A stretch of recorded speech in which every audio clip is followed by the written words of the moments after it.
Good morning. Today's March 20th. Okay.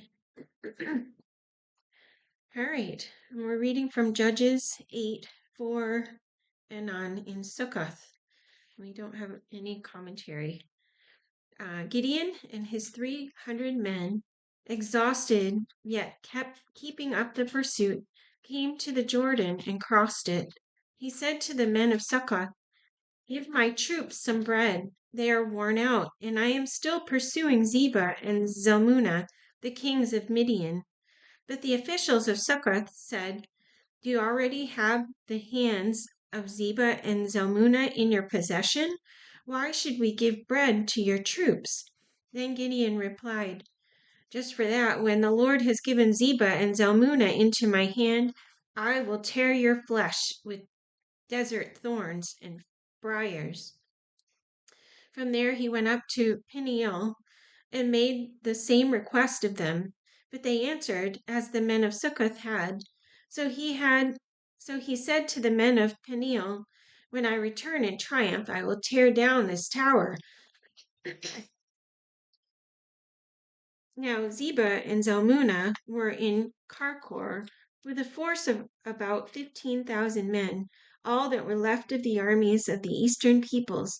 120,000 swordsmen had fallen. Gideon went up by the route of the nomads east of Nobah and Jogbeha, and fell upon the unsuspecting army. Zebah and Zalmunna, the two kings of Midian, fled, but he pursued them and captured them, routing their entire army. Gideon, son of Joash, then returned from the battle by the pass of Heres. He caught a young man of Succoth and questioned him, and the young man wrote down for him the names of the 77 officials of Succoth, the elders of the town. Then Gideon came and said to the men of Succoth, "Here are Zebah and Zalmunna, about whom you taunted me by saying, 'Do you already have the hands of Zebah and Zalmunna in your possession? Why should we give bread to your exhausted men?'" He took the elders of the town and taught the men of Succoth a lesson by punishing them with desert thorns and briars. He also pulled down the tower of Peniel and killed the men of the town. Then he asked Zebah and Zalmunna, "What kind of men did you kill at Tabor?" "Men like you," they answered, "each one with the bearing of a prince." Gideon replied, "Those were my brothers, the sons of my own mother. As surely as the Lord lives, if you had spared their lives, I would not kill you." Turning to Jether, his oldest son, he said, "Kill them."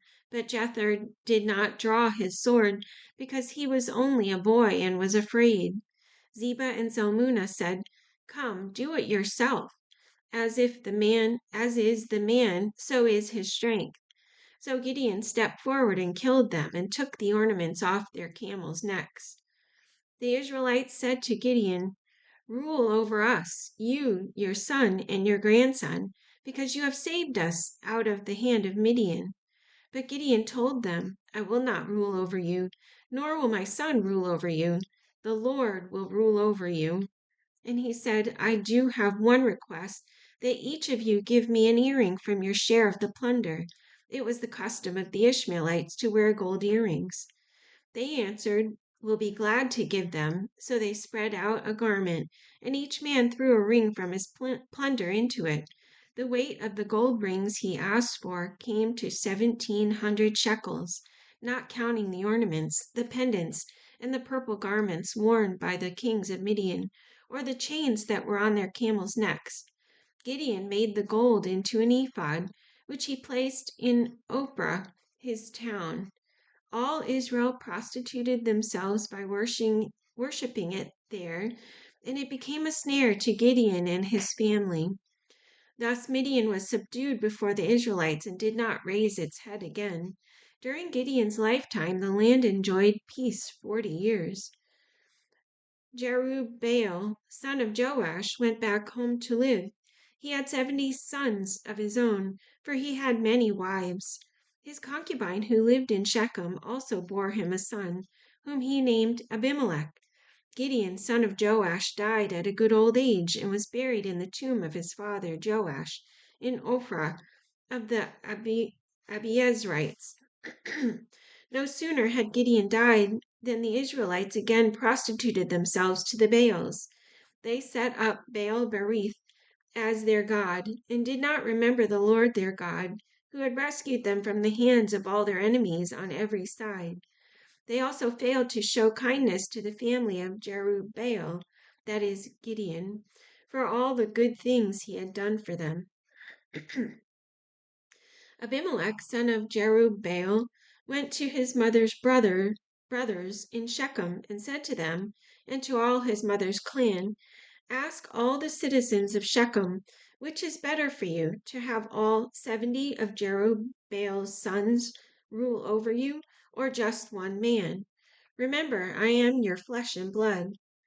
When the brothers repeated all this to the citizens of Shechem, they were inclined to follow Abimelech, for they said, He is our brother.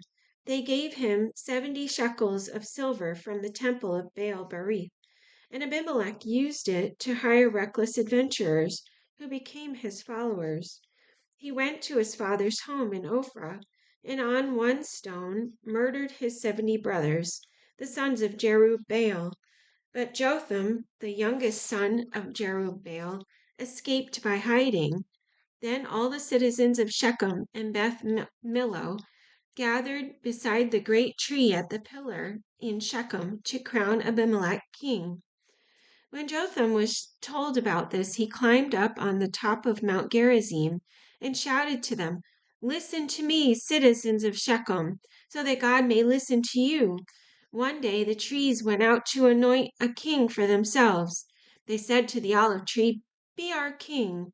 But the olive tree said, Should I give up my oil by which both gods and men are honored to hold sway over the trees?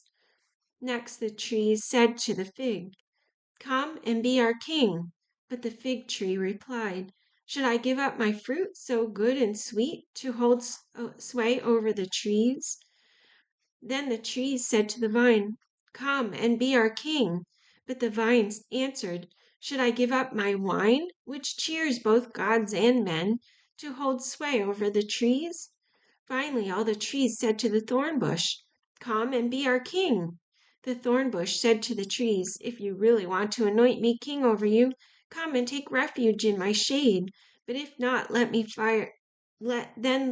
fire come out of the thorn bush and consume the cedars of Lebanon.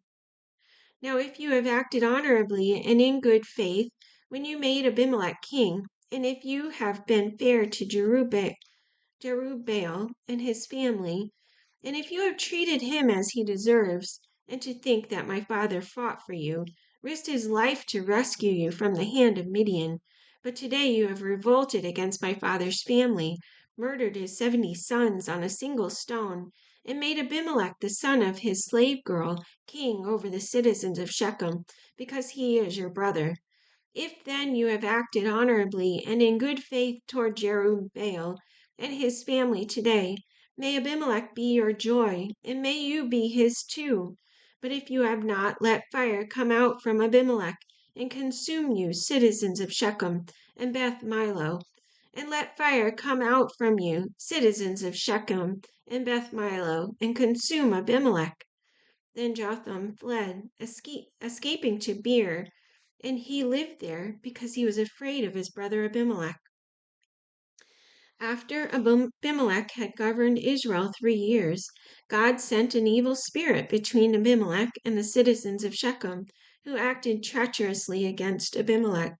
God did this in order that the crime against Jerubbaal's 70 sons, the shedding of their blood, might be avenged on their brother Abimelech and on the citizens of Shechem, who had helped him murder his brothers. In opposition to him, these citizens of Shechem set men on the hilltops to ambush and rob everyone who passed by, and this was reported to Abimelech. Now Gal, son of Ebed, moved with his brothers into Shechem, and its citizens put their confidence in him. After they had gone out into the fields and gathered the grapes and trodden them, they had a festival in the temple of their God. While they were eating and drinking, they cursed Abimelech. Then Gaal, son of Ebed, said, "Who is Abimelech, and who is Shechem, that we should be subject to him? Isn't he Jerubbaал's son? And isn't Zebul his deputy? Serve the men of Hamor, Shechem's father. Why should we serve Abimelech? If only his people were under my command, then I would get rid of him. I would say to Abimelech, call out your whole army." When Zebul, the governor of the city, heard what Gaal, son of Ebed, said, he was very angry.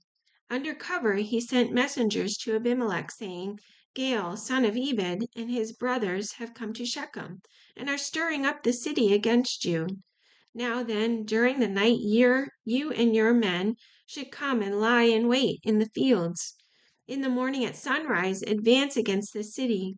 When Gaal and his men come out against you, do whatever your hand finds to do." So Abimelech and all his troops set out by night and took up concealed positions near Shechem in 4 companies. Now Gaal, son of Ebed, had gone out and was standing at the entrance to the city gate, just as Abimelech and his soldiers came out from their hiding place. When Gaal saw them, he said to Zebul, "Look, people are coming down from the tops of the mountains." Zebul replied, "You mistake the shadows of the mountains for men." But Gaal spoke up again, "Look, people are coming down from the center of the land, and a company is coming from the direction of this soothsayer's tree." Then Zebul said to him, "Where is your big talk now? You who said, 'Who is Abimelech, that we should be subject to him?' Aren't these the men you ridiculed? Go out and fight them." So Gaal led out the citizens of Shechem and fought Abimelech. Abimelech chased him, and many fell wounded in the flight, all the way to the entrance to the gate.